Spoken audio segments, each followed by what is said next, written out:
4. Como sua flora intestinal ataca seu peso e sua cabeça. A relação surpreendente entre suas bactérias e o apetite, a obesidade e o cérebro. Você sabe do estrago provocado pela epidemia de obesidade porque volta e meia o assunto está nas manchetes. Hoje, os números são tão impressionantes que não dão vontade de olhar. Em termos globais, o número de pessoas obesas ou com sobrepeso aumentou de 857 milhões, em 1982, para 2,1 bilhões, em 2013, um crescimento de mais de 145%.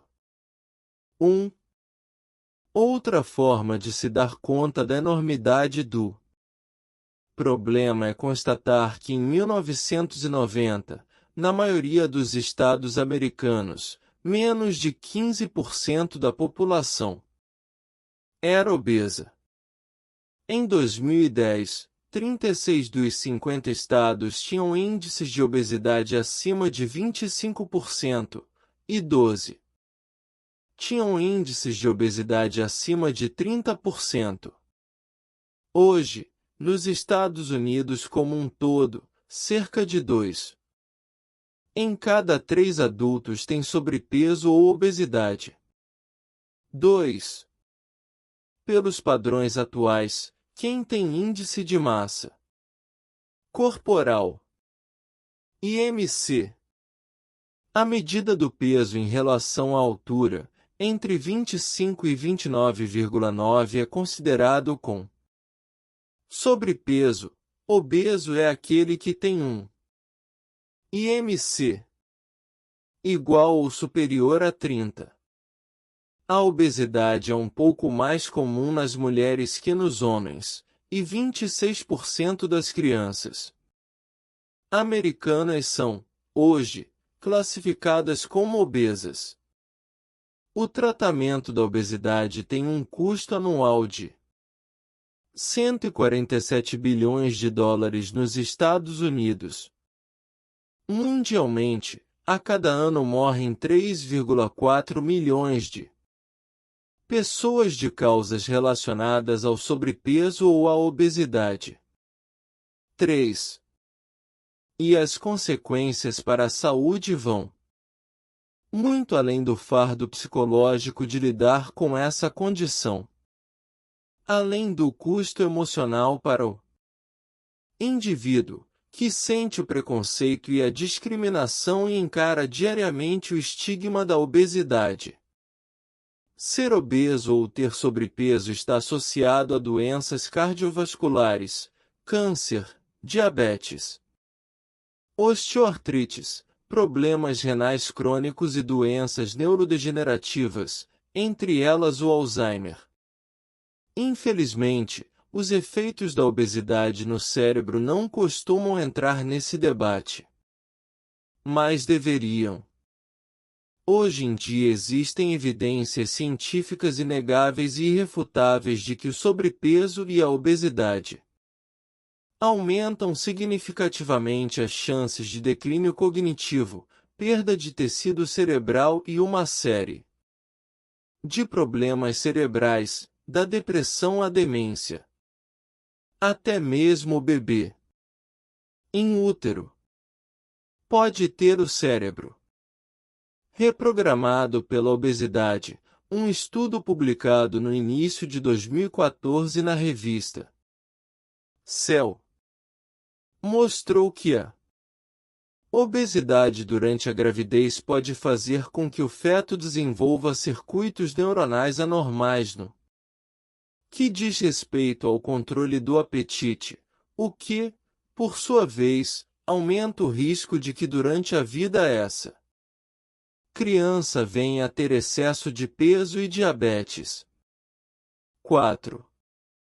Para piorar as coisas, pesquisadores da Universidade do Oregon publicaram no final de 2014 um artigo mostrando que a obesidade durante a gravidez prejudica as células tronco do feto, responsáveis por criar e manter ao longo da vida as funções sanguíneas e imunológicas.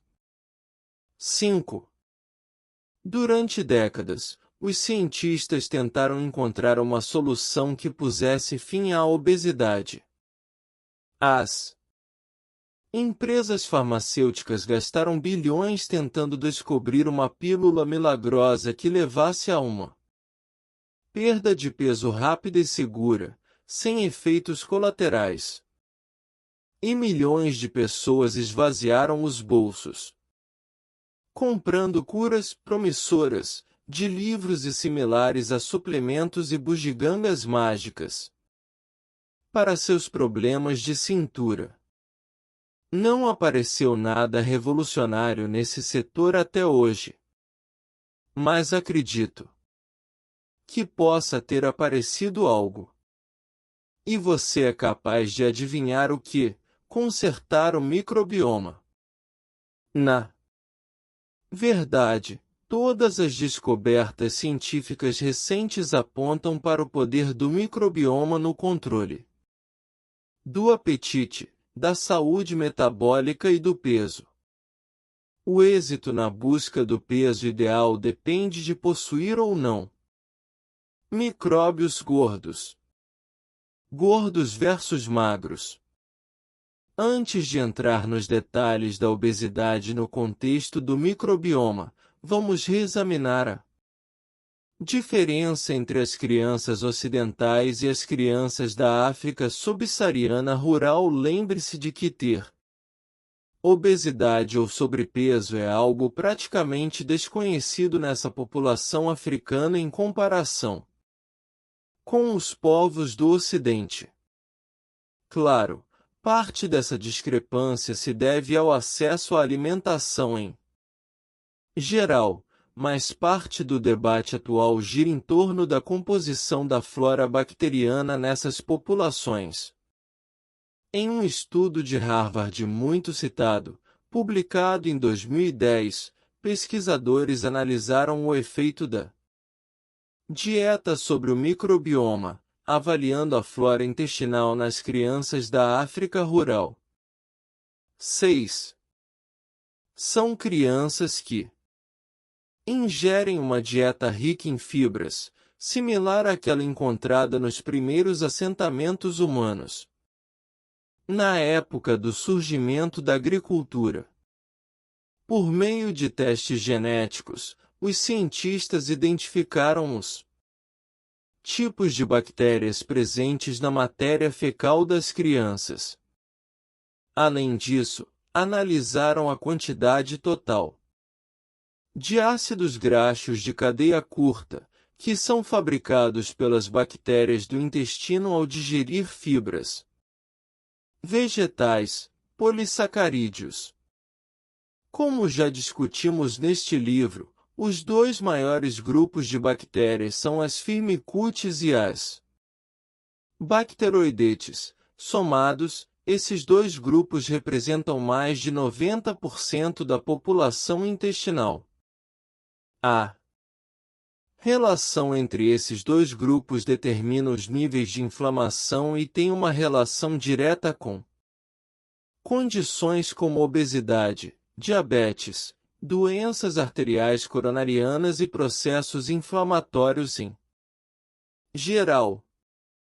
Embora não haja uma relação matemática perfeita que seja sinônimo de saúde, sabemos que uma proporção maior de firmicutes em relação a bacteroidetes, isto é, mais firmicutes que bacteroidetes no intestino, tem uma forte correlação com mais processos inflamatórios e mais obesidade.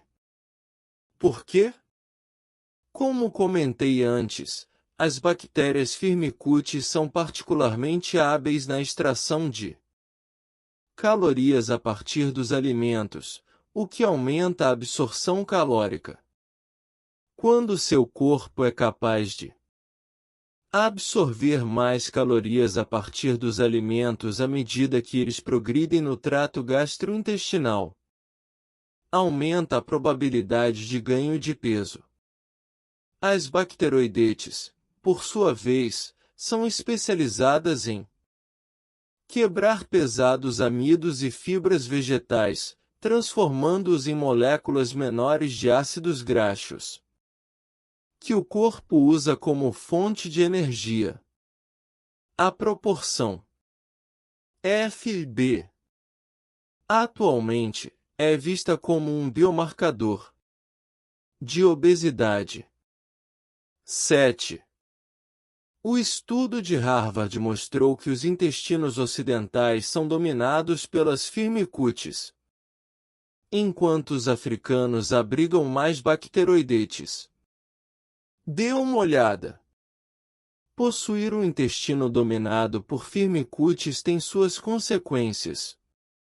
Diversos estudos mostraram que as firmicutes também ajudam a regular os genes do metabolismo humano. Isso significa que essas bactérias, tão abundantes em seres humanos acima do peso, estão na verdade controlando os genes que têm um impacto negativo sobre o metabolismo. Estão, basicamente, sequestrando o nosso DNA e criando uma situação em que nosso corpo acha que precisa reter calorias. Como afirmaram os autores de um estudo de 2011, não apenas os micro-organismos aumentam a coleta de energia no intestino, como também afetam a regulagem do armazenamento dessa energia e o funcionamento do sistema imunológico. Este último ponto é importante, porque desequilíbrios na composição da comunidade microbiana intestinal podem levar a doenças inflamatórias, e estas podem ser relacionadas à obesidade.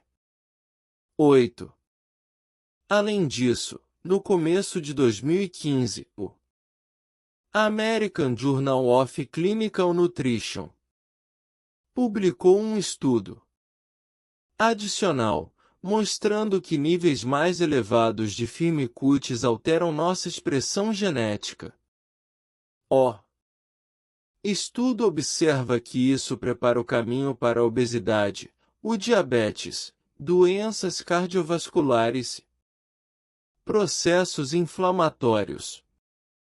Mas, como o mesmo estudo revelou, você tem o poder de mudar isso. 1. Simples aumento de fibras na alimentação pode melhorar essa proporção. 9. Quando os pesquisadores analisaram os ácidos graxos de cadeia curta nos dois grupos, europeus e africanos, mais uma vez encontraram uma diferença marcante. 10. No capítulo 5 veremos o significado dessas proporções diferentes. Por enquanto, basta saber que é melhor ter mais ácidos acético e butírico e menos ácido propiônico. Níveis elevados de ácido propiônico indicam que o intestino está dominado por bactérias menos amigáveis. Portanto, o perfil africano reflete, de fato, um microbioma muito mais sadio que o europeu. E essas diferenças têm tudo a ver com a dieta. A dieta africana é rica em fibras e pobre em açúcares. A dieta europeia é o contrário. Será que isso ajuda a explicar por que a obesidade, e até mesmo doenças como a asma, inexistem na África rural? Quando dou palestras sobre o tema da obesidade e da flora intestinal, gosto de compartilhar um estudo revolucionário de gêmeos, publicado em 2013 na revista Science, que foi um dos primeiros a revelar a conexão entre os tipos de micróbios encontrados no intestino e a trajetória da obesidade. 11. Quando cientistas da Universidade de Washington transplantaram bactérias do intestino de um gêmeo humano obeso para os tratos gastrointestinais de camundongos magros, os roedores engordaram. Quando bactérias do gêmeo humano magro foram enxertadas em camundongos magros, os roedores continuaram magros, pelo menos enquanto mantiveram uma dieta saudável. Pesquisas anteriores já haviam constatado notáveis diferenças na variedade de bactérias nos seres humanos obesos em comparação àqueles de peso normal. Em um estudo publicado em 2006 na revista Nature, o mesmo grupo de pesquisadores da Universidade de Washington constatou que indivíduos obesos têm, em média, 20% a mais de firmicutes em comparação com indivíduos de peso normal, e aproximadamente 90% menos bacteroidetes. 12. Outras pesquisas mostram, ainda, uma tendência à deficiência na variedade de bactérias entre os indivíduos diabéticos e obesos. 13. 14. Além disso, pesquisas da Clínica Cleveland revelaram que algumas bactérias metabolizam componentes da carne e dos ovos, produzindo um composto que promove o entupimento das artérias. 15. Portanto, se você possuir um número excessivo dessas bactérias, seu risco de doenças cardiovasculares é maior. Talvez por isso algumas pessoas que abusam de alimentos entupidores de artérias nunca desenvolvem doenças cardíacas, enquanto outras, com microbiotas desequilibradas, acabam por desenvolvê-las. Isso não significa que você deva cortar carne e ovos da dieta. Pelo contrário, esses alimentos são importantes fontes de nutrientes, e parte do nosso programa dos Amigos da Mente. O ponto-chave, aqui, é que desequilíbrios na flora intestinal estão na raiz de problemas de saúde. Logo, antes de culpar alguma coisa por um problema cardíaco, é preciso pôr parte da culpa nos bichinhos do mal na sua barriga. Antes de conhecer a ciência por trás da relação entre as colônias de seu intestino e o perímetro da sua cintura, vamos repassar alguns fatos básicos que lançam uma luz sobre a conexão entre a saúde do cérebro e a obesidade, mais especificamente, os efeitos da taxa de glicose alta, da resistência à insulina e do diabetes. Obesidade é uma doença inflamatória, exatamente como as doenças cerebrais. Embora seja difícil conceber a obesidade como uma doença inflamatória, assim como parece difícil conceber dessa forma a demência e a depressão, é exatamente isso que ela é. Para começo de conversa, a obesidade está associada a uma produção maior de substâncias químicas pró-inflamatórias, as citocinas. 16. São moléculas que vêm, na maior parte, do próprio tecido adiposo, que age como um órgão que suga hormônios e substâncias inflamatórias. As células adiposas fazem mais que simplesmente armazenar calorias extras, estão muito mais envolvidas na fisiologia humana do que se acreditava. E se você possui mais gordura do que necessita, sobretudo em torno de órgãos vitais como o fígado, o coração, os rins, o pâncreas e os intestinos, seu metabolismo padecerá. Esse tipo de gordura visceral, cuja quantidade costuma ser pronunciada em indivíduos obesos, sinaliza um problema duplo no corpo. Ela não só tem uma capacidade singular de provocar inflamações, mas também ativa moléculas sinalizadoras que podem interferir na dinâmica normal dos hormônios do corpo. 17. E mais, além de a gordura visceral levar a processos inflamatórios futuros, através de uma cadeia de eventos biológicos, ela própria também sofre uma inflamação. Esse tipo de gordura abriga hordas de glóbulos brancos inflamatórios. E, quando a gordura visceral produz moléculas hormonais inflamatórias, elas são jogadas diretamente no fígado, que reage recarregando sua munição, mais especificamente reações produtoras de inflamações e substâncias que perturbam o equilíbrio hormonal. Resumindo, a gordura visceral é mais do que simplesmente um inimigo à espreita. É um inimigo armado e perigoso. Há um enorme número de doenças que hoje estão relacionadas à gordura visceral, das mais óbvias, como a obesidade e a síndrome metabólica, as não tão óbvias, câncer, doenças autoimunes, doenças cerebrais. O perigo da gordura visceral é o motivo pelo qual a medida da sua cintura ajuda a prever futuros problemas de saúde e a esperança de vida. Simplificando, quanto maior a circunferência da sua cintura, maior o seu risco de adoecer e morrer. A cintura também pode prever mudanças estruturais adversas no cérebro.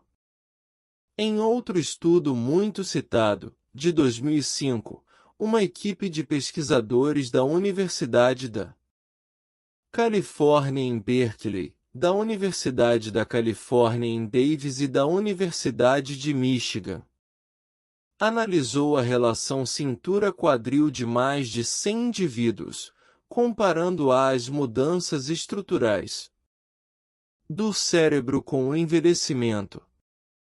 18.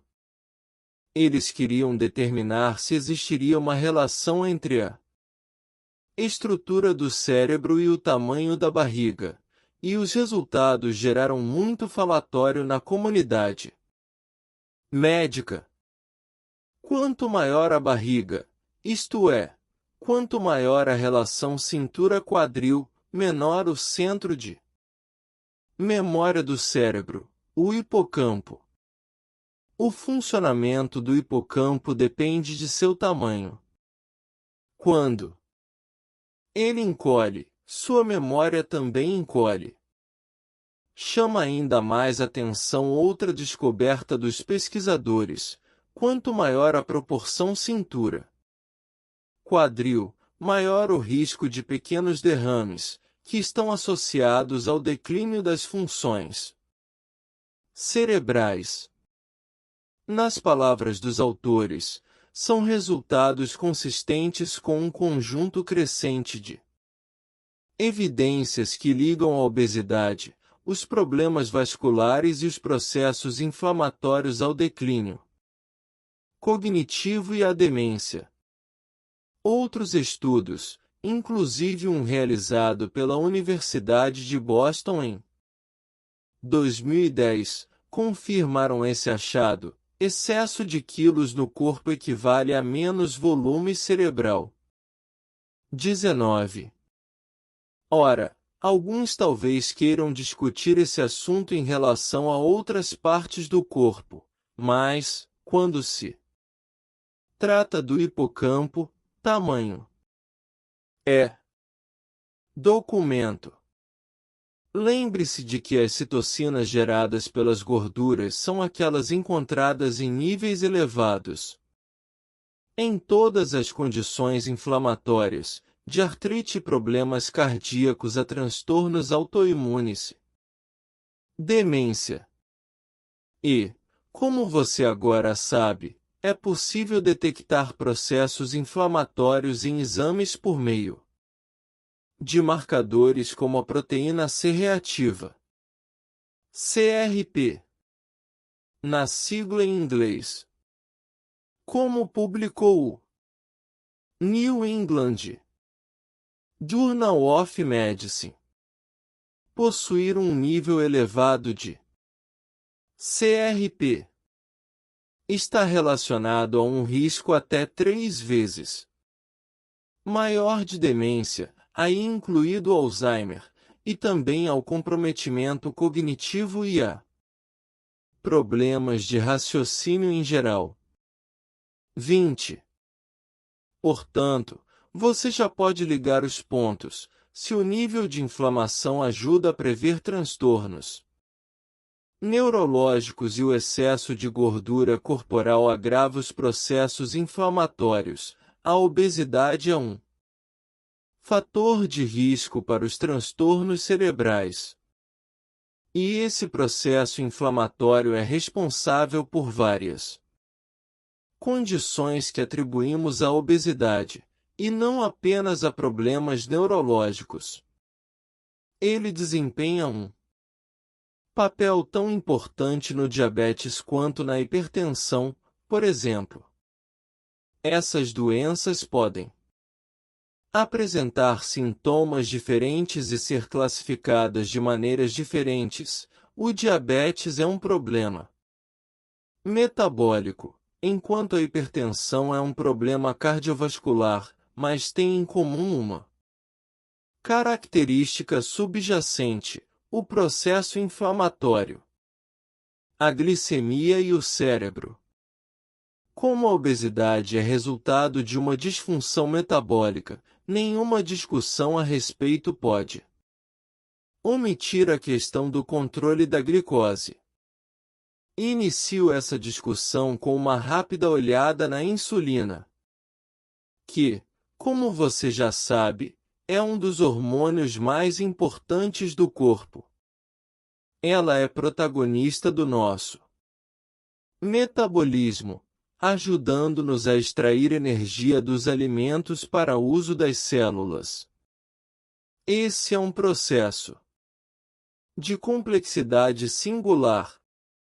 Nossas células só podem receber a glicose com a ajuda da insulina, que atua como uma espécie de transportador e é produzida pelo pâncreas.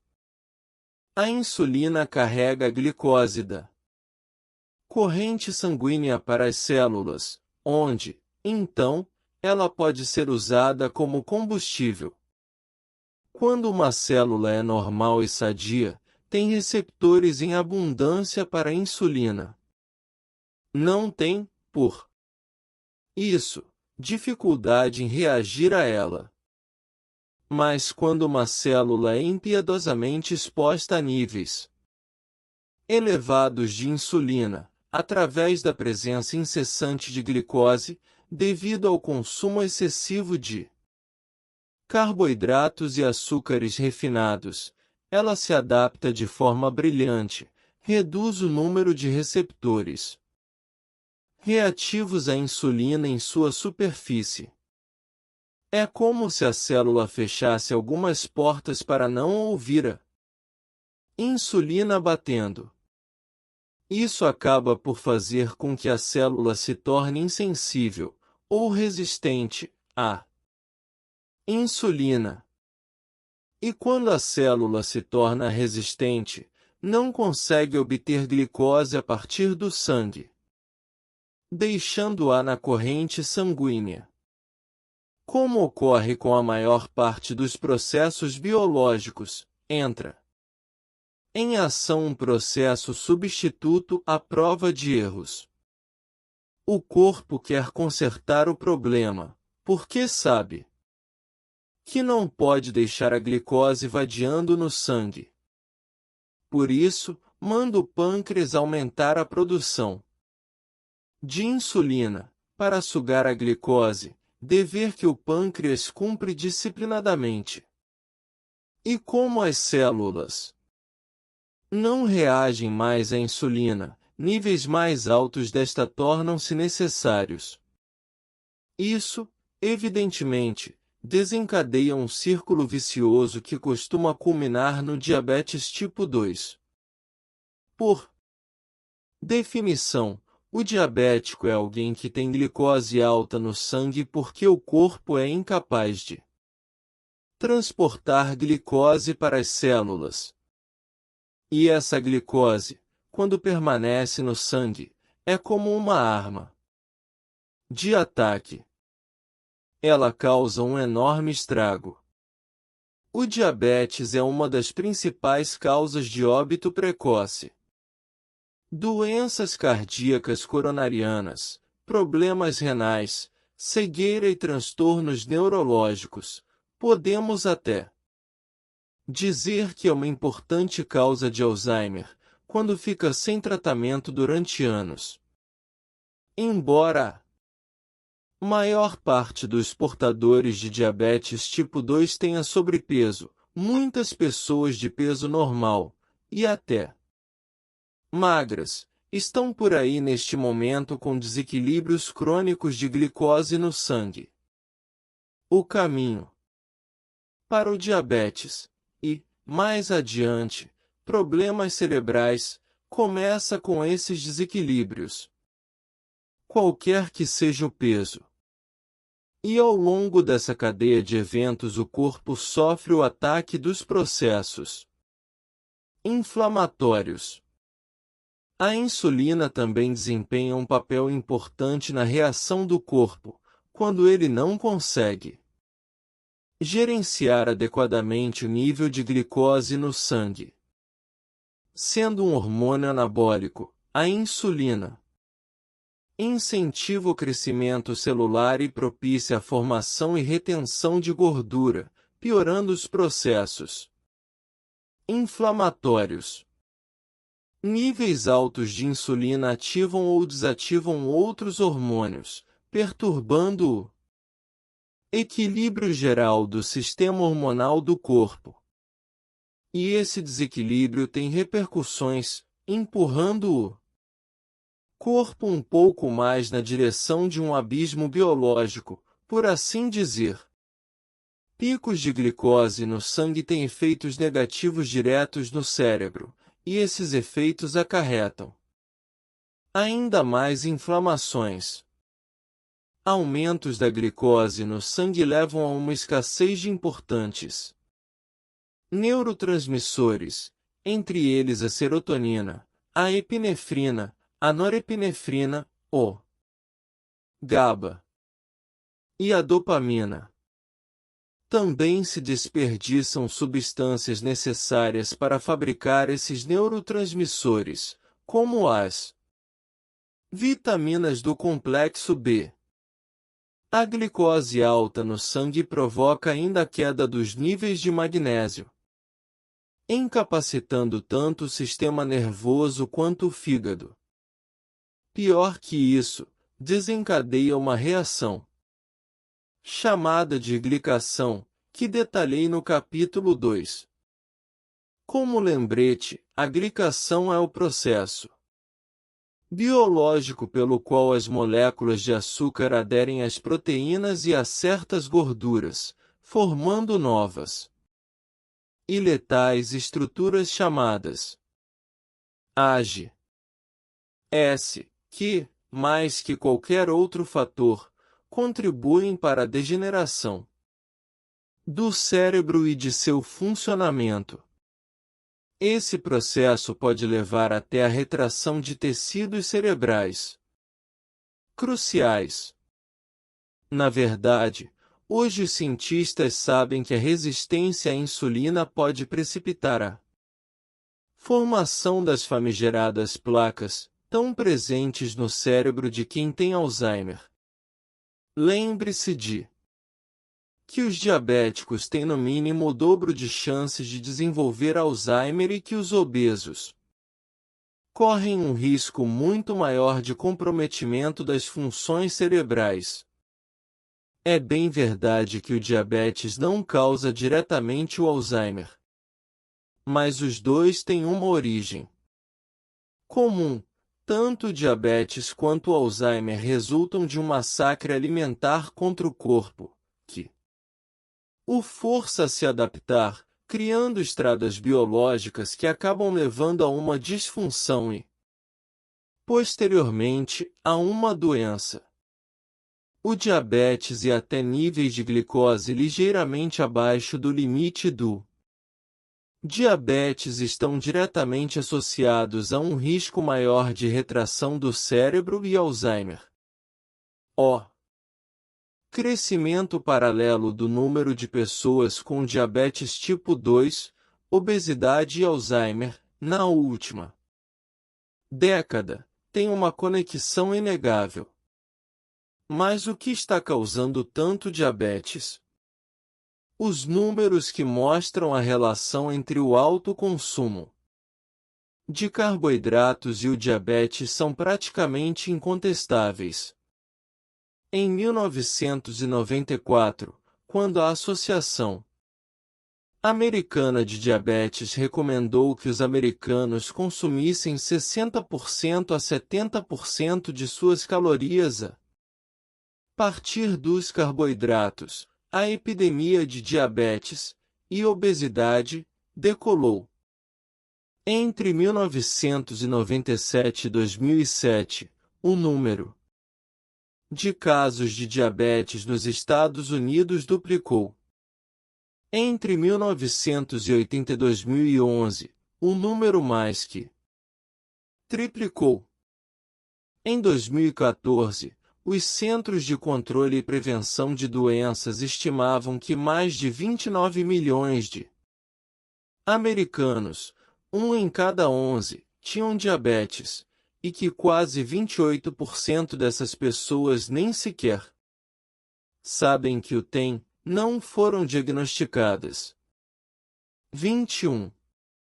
Acredito que se possa afirmar com segurança que o número de pré-diabéticos, aqueles que estão começando a sofrer de um desequilíbrio na glicose, mas não sabem disso, disparou de maneira semelhante. Põe a culpa nos bichinhos, não nos bombons. Não se deixe enganar. O controle da glicose no sangue é a prioridade número 1 quando a questão é preservar as funções cerebrais e conter o Alzheimer. E os níveis de glicose no sangue refletem não apenas o açúcar na alimentação e o consumo de carboidratos, mas também o equilíbrio das bactérias no intestino. Novos estudos, realizados nos últimos anos, estão mostrando que certos tipos de bactérias intestinais na verdade ajudam o corpo a controlar os níveis de glicose no sangue, mas adiante entrarei nos detalhes desses estudos recentes. Hoje, há pesquisas em curso para avaliar como certos probióticos podem conseguir reverter o diabetes tipo 2 e os problemas neurológicos que ele provoca. Em um simpósio sobre o microbioma, realizado em Harvard em 2014, fiquei impressionado com o trabalho do Dr. M. Nieldorp, da Universidade de Amsterdã, que realizou um estudo incrível sobre obesidade e diabetes tipo 2. 22. Ele conseguiu consertar a bagunça na glicose em casos de diabetes tipo 2, em mais de 250 pacientes, usando o transplante fecal. Ele usou o mesmo procedimento para melhorar a sensibilidade à insulina. São dois feitos de que praticamente não se tem notícia na medicina tradicional. Não existe medicamento disponível para reverter o diabetes ou melhorar de forma significativa a sensibilidade A insulina. O Dr. Neodorp deixou o auditório pasmo, praticamente em silêncio absoluto, com sua apresentação. Na experiência, ele transplantou material fecal de um não diabético saudável e magro para um diabético. Ele encontrou uma forma bastante inteligente de controlar o resultado da experiência. Simplesmente transplantou o microbioma dos participantes para seus próprios cólons, de modo que eles não soubessem se estavam sendo tratados ou não. Para aqueles de nós que vemos diariamente os efeitos de longo alcance do diabetes em nossos pacientes, resultados como o do Dr.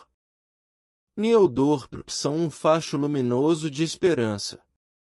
Como neurologista que reconhece a relação profunda entre glicose alta no sangue e degeneração cerebral, acredito que esse estudo revolucionário abre a porta para um mundo inteiramente novo de possibilidades, em termos de prevenção e até tratamento de transtornos cerebrais.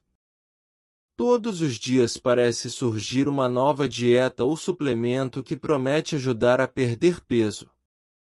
Culpam-se os próprios obesos por seus problemas de peso, como se eles não conseguissem impedir a si mesmos de ingerir os alimentos que sabemos estarem associados ao ganho de peso. É reconhecido de forma geral que a dieta ocidental contemporânea, rica em carboidratos e açúcares refinados, assim como gorduras processadas, é responsável pela epidemia de obesidade. Também tendemos a achar que as pessoas com sobrepeso são preguiçosas e não queimam calorias o suficiente em relação às que ingerem. Mas e se o sobrepeso e a obesidade tiverem menos a ver com força de vontade, ou mesmo tendência genética, e mais a ver com o perfil microbiano do intestino? E se os problemas de obesidade tiverem relação com um conjunto de bichinhos intestinais doentio e disfuncional? Seria um alívio para milhões de pessoas se elas descobrissem que seu ganho de peso não é sua culpa. Novos estudos mostram que nossas bactérias intestinais não apenas auxiliam a digestão, como provavelmente você já percebeu a esta altura. Elas desempenham um papel crucial em nosso metabolismo. E isso tem relação direta com nosso ganho ou perda de peso. Como elas influenciam a forma como armazenamos gordura, equilibram o nível de glicose no sangue, atuam na expressão dos genes relacionados ao metabolismo e reagem aos hormônios que nos fazem sentir saciados ou com fome. As bactérias do intestino são, de certa forma, nossos mestres de cerimônias. A partir do nascimento, elas ajudam a definir se vamos nos tornar obesos, diabéticos ou com problemas cerebrais, ou esbeltos e espertos, com um cérebro sadio e de raciocínio rápido e com uma vida longa e saudável. Hoje já se pode afirmar com segurança que a comunidade intestinal das pessoas magras é como uma floresta tropical de grande biodiversidade, enquanto a das pessoas obesas é muito menos diversificada.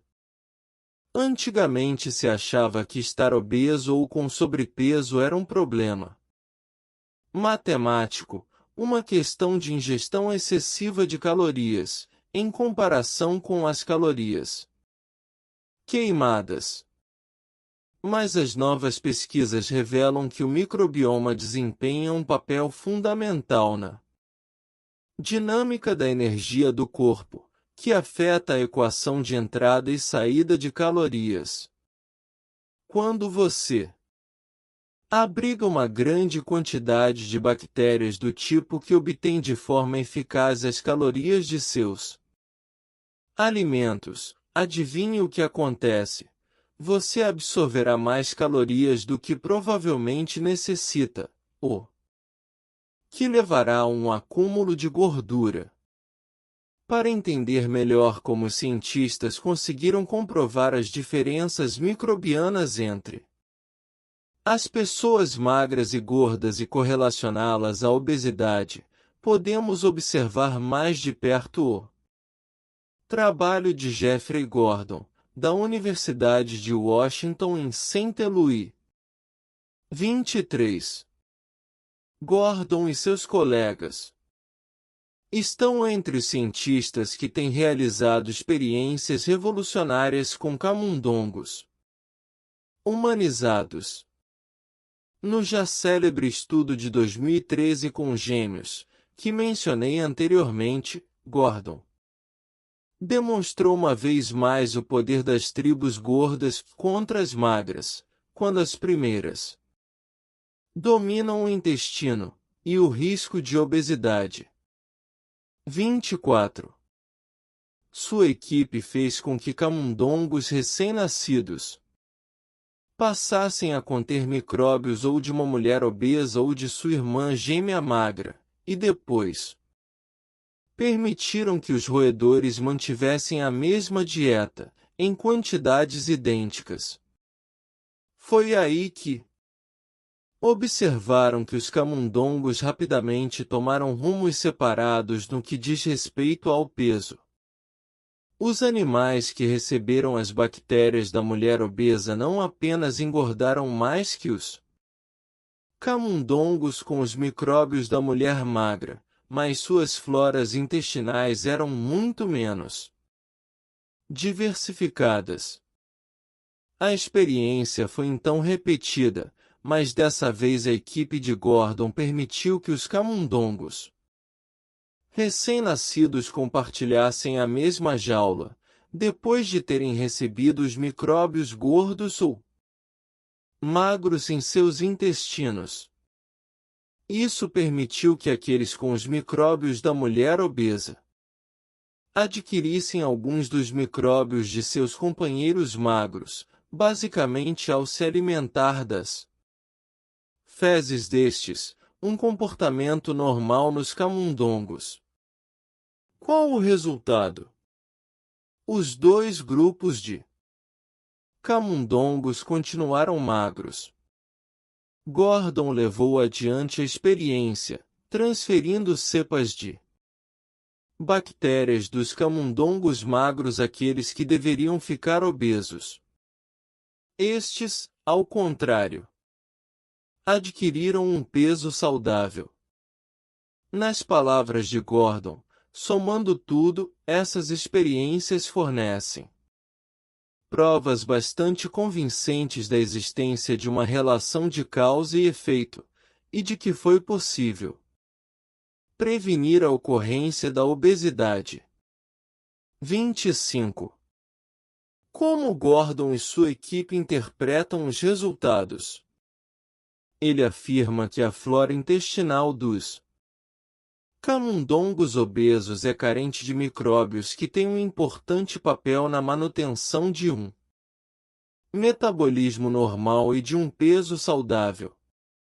Suas pesquisas, assim como as de outros autores, fornecem novas informações em relação a esse papel. Por exemplo, um micróbio ausente, associado ao controle da fome, é o Helicobacter pylori, que ajuda a regular o apetite ao afetar os níveis de grelina, o principal hormônio estimulante do apetite.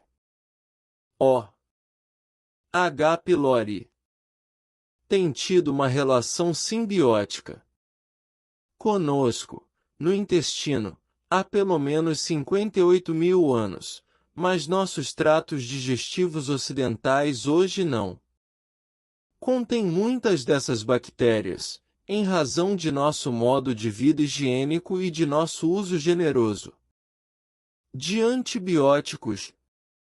A equipe de cientistas de Gordon é pioneira entre aquelas que estão relacionando a qualidade da dieta, a qualidade e a diversidade da flora bacteriana e o risco de obesidade. Em outra pesquisa com camundongos, ele demonstrou que, quando se alimenta camundongos humanizados com uma dieta ocidental, pobre em fibras, frutas e vegetais, mais rica em gordura, os camundongos com micróbios do tipo obeso se tornam obesos, mesmo quando expostos a seus similares magros. Em outras palavras, uma dieta pouco sadia impede que as bactérias emagrecedoras atuem e tenham um impacto positivo. Esses resultados apontam ainda mais na direção do poder da dieta no controle da composição da flora intestinal e, por extensão, do peso. É evidente que são necessários mais estudos, principalmente no ser humano, mas ainda assim o trabalho de Gordon chamou muita atenção na área de saúde, inspirando novas pesquisas. Em 2013, outra equipe de pesquisadores, dessa vez do Instituto de Tecnologia do Massachusetts, MIT, e da Universidade Aristóteles, de Tessalônica, na Grécia, aportou mais evidências ao investigar por que um iogurte repleto de probióticos tem um efeito emagrecedor tão forte. 26. Eles alimentaram camundongos com dietas variadas, mas não camundongos comuns. Tratava-se de animais geneticamente predispostos à obesidade. Os camundongos que ingeriram uma dieta fast food, rica em gorduras e açúcares pouco saudáveis e pobre em fibras e vitaminas B e D, ficaram obesos rapidamente. Suas floras microbianas se alteraram ao cabo de poucas semanas. Em compensação, os camundongos que receberam 3 porções semanais de iogurte probiótico, à venda nos supermercados, continuaram magros. Mas veja que surpresa, os camundongos que tomaram iogurte também tiveram permissão para ingerir fast food à vontade. O título de seus resultados dizia tudo: a ingestão de uma dieta ocidentalizada, estilo fast food, reestrutura a flora intestinal e acelera obesidade associada à idade em camundongos e suplementação alimentar com iogurtes probióticos inibe a obesidade. Naturalmente, não quero passar a ideia de que tomar probióticos concede um passe livre para comer o que bem entender, mas trata-se de uma pesquisa que de fato tem importantes consequências. Um dos vilões mais insidiosos em relação ao microbioma de nosso intestino, que mencionei de maneira breve e explorarei em maiores detalhes adiante, é a frutose processada. O americano médio consome xarope de milho, rico em frutose, a uma taxa de 132 a 312 calorias diárias. 27. Eu acrescentaria que o consumo desse produto aumentou de maneira constante, em paralelo com um índice crescente de obesidade. Diversos cientistas sugerem que a frutose processada tem contribuído para a epidemia de obesidade e que esse é um dos principais fatores no surgimento de um chamado Microbioma intestinal ocidentalizado, isto é, com baixa diversidade e excesso de bactérias que alimentam as células adiposas. Por que a frutose é particularmente nociva? Ela não apenas alimenta as bactérias patogênicas do intestino, rompendo dessa forma o equilíbrio microbiano saudável, como também estimula a produção de insulina, da mesma forma que a glicose. A frutose é imediatamente tratada pelo fígado, e isso faz cair a produção de leptina, outro importante hormônio relacionado à supressão do apetite. Você não se sente saciado. Por isso, continua a comer. O mesmo resultado, a falta de saciedade, ocorre com os adoçantes artificiais. Embora se costume acreditar que substitutos do açúcar, como a sacarina, a sucralose e o aspartame, não têm impacto metabólico por não elevarem a produção de insulina, ocorre que eles podem causar uma enorme confusão metabólica e provocar os mesmos transtornos metabólicos que o açúcar de verdade. Por quê? Isso ocorre porque eles alteram o microbioma, de modo a favorecer desbioses, desequilíbrios da glicose no sangue e um metabolismo pouco sadio em geral. E a indústria de bebidas e alimentos tem, sim, uma dor de cabeça em relação a esse estudo recente, publicado em 2014 na revista Nature. 28. Entrarei nos detalhes desse estudo no capítulo 6. Ele traz evidências de que as bactérias do intestino são responsáveis pelo controle da glicemia e, portanto, do peso e do risco de doenças. Por que o bypass gástrico funciona? Agradeça a seus bichinhos. Técnicas drásticas de perda de peso, como a cirurgia de redução de estômago, que reorganiza fisicamente o sistema digestivo, estão se tornando cada vez mais populares. Essas cirurgias costumam reduzir o tamanho do estômago e retraçar o intestino delgado.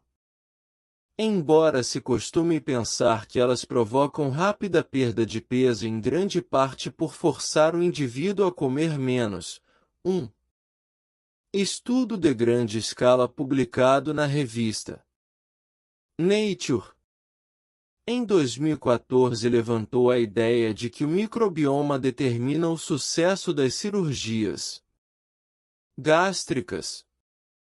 29. Hoje, existem evidências surpreendentes de que uma grande parte da perda de peso se deve a alterações na microbiota intestinal.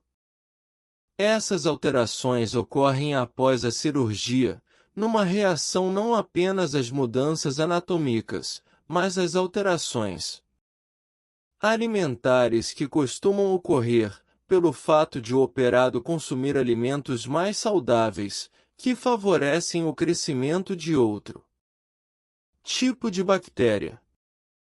Não tenho dúvida de que, quando conhecermos os detalhes que explicam por que os pacientes diabéticos do bypass gástrico também muitas vezes vivenciam uma reversão total do diabetes pouco tempo depois da cirurgia, vamos mais uma vez dar de cara com o microbioma. Como já vimos, a proporção entre os tipos de bactéria no intestino é importante. Diversos estudos mostram que, quando o número de firmicutes diminui, diminui também o risco de problemas metabólicos, como o diabetes. Em compensação, quando o número de bacteroidetes cai, a permeabilidade do intestino aumenta, o que, por sua vez, eleva todo tipo de risco, dos quais os menores não são a bagunça no sistema imunológico, processos inflamatórios e mais além no caminho, transtornos e doenças relacionados ao cérebro, da depressão ao Alzheimer. Devo acrescentar que os exercícios desempenham um papel na promoção do tipo certo de micróbios. Já são há muito tempo conhecidos os benefícios dos exercícios em geral, mas ocorre que o impacto na perda e no controle do peso não é apenas uma questão de queima de calorias. Novos estudos revelam que os exercícios têm uma influência positiva sobre o equilíbrio das bactérias no intestino, favorecendo as colônias que previnem o ganho de peso. Em estudos laboratoriais com camundongos, níveis mais elevados de exercícios foram relacionados a uma redução nas firmicutes e num aumento das bacteroidetes. Em outras palavras, os exercícios reduziram de forma eficaz a proporção F/B. Embora sejam necessários e estejam sendo feitos mais estudos com humanos, já dispomos de evidências convincentes de que o mesmo ocorre conosco. Os exercícios promovem um microbioma diversificado. Em 2014, pesquisadores da University College de Cork, na Irlanda, analisaram amostras de sangue e fezes para comparar a diferença da diversidade microbiana em jogadores de rugby profissionais. Homens saudáveis não atletas. 30. Alguns dos não atletas tinham peso normal e outros tinham sobrepeso. Os exames de sangue forneciam informações a respeito dos danos aos músculos e inflamações. Sinais da quantidade de exercício recente de cada indivíduo.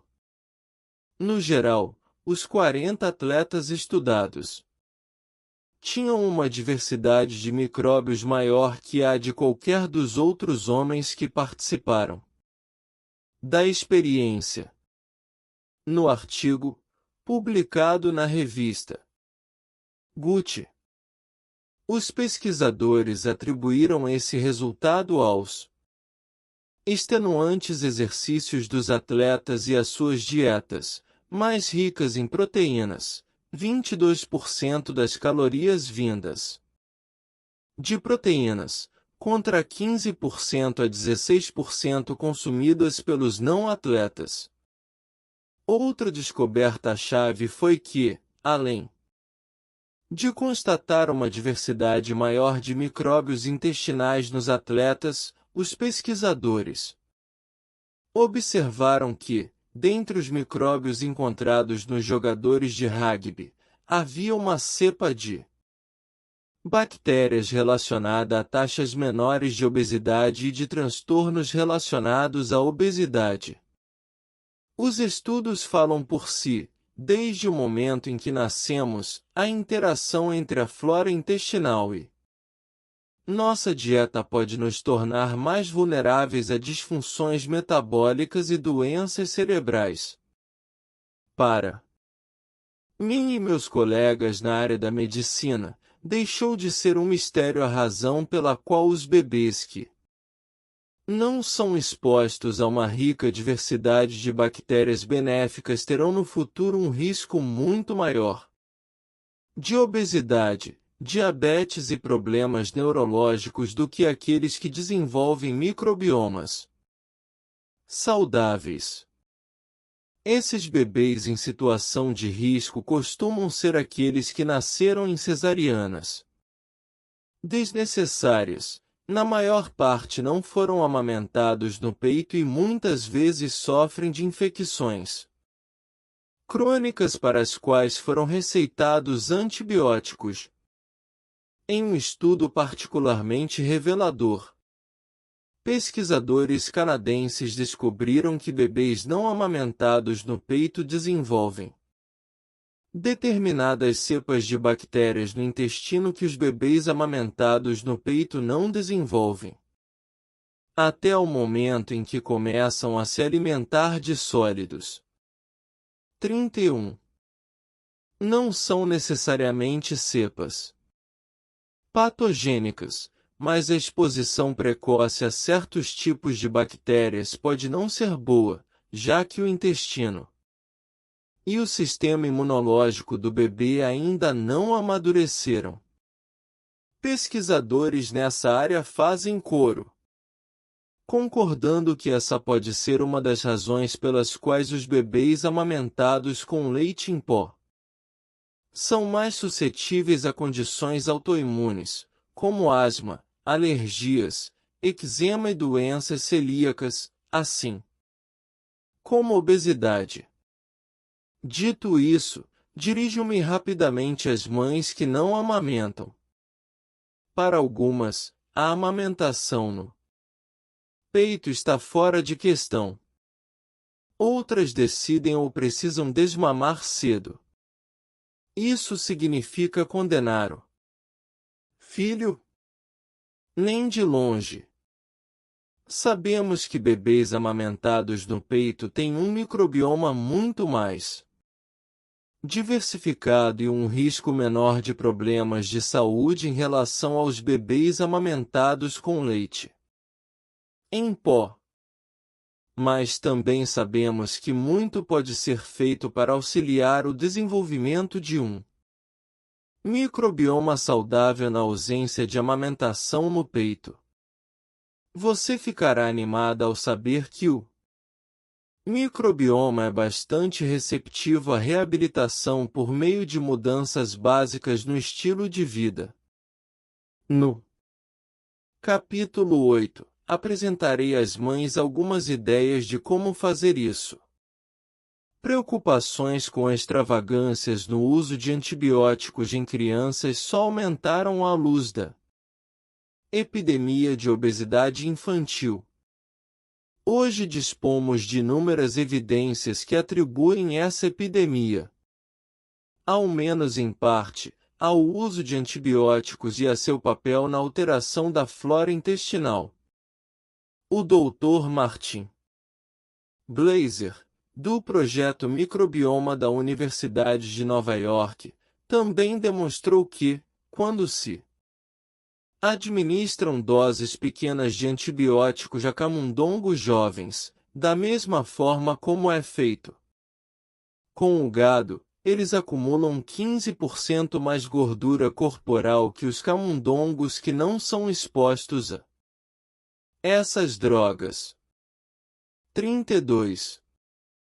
Pense nisso e considere o seguinte: em média, receitam-se 3 séries de antibióticos às crianças nos Estados Unidos apenas no primeiro ano de vida. É um aspecto que Blaser ressaltou durante sua apresentação no Simpósio Probiótico de Harvard, em 2014. Nas palavras convincentes da Dra. Maria Glória Domingues Belo, outra pesquisadora da Universidade de Nova York, e mulher do Dr. Blaser, os antibióticos são como um incêndio florestal. No bebê, a floresta está em formação. Se houver um incêndio numa floresta jovem, você acaba por extingui-la. 33. Em um estudo relacionado, em que um estudante do laboratório de Blaser alimentou camundongos com uma dieta rica tanto em gorduras quanto em antibióticos, os roedores ficaram obesos, resultado que aponta para uma sinergia em andamento entre os antibióticos e a dieta. 34. Blaser faz uma observação interessante: há uma grande variação no uso de antibióticos de Estados Unidos afora, e ao olhar no mapa podemos identificar um padrão. Nos estados onde as taxas de obesidade são mais altas, também é mais alto o uso de antibióticos. E os estados do sul ganham o troféu daqueles com mais sobrepeso e mais excesso de receitas de antibióticos.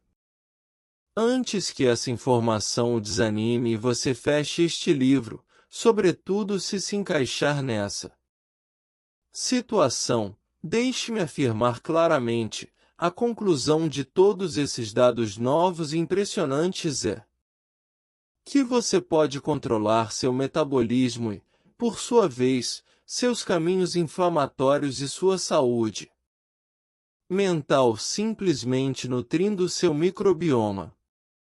Mesmo que você não tenha sido abençoado por um parto normal, e mesmo que já tenha tomado antibióticos antes, quem nunca tomou ou tido uma dieta rica em carboidratos, proponho aqui soluções que vão ajudá-lo a virar o jogo. Em breve passaremos às estratégias práticas. Por enquanto, vamos nos voltar para mais uma condição que está nas mentes de todos, o transtorno do espectro autista. Pode ser que no século XXI, nós finalmente encontremos, para alguns casos, medidas preventivas e tratamentos superiores e individualizados contra esse problema neurológico. Embora persistam muitas perguntas em relação a esse enigmático transtorno cerebral, o papel do microbioma intestinal está ficando cada vez mais óbvio. As últimas descobertas científicas, como você verá em seguida, estão estabelecendo as bases para uma nova fronteira da medicina.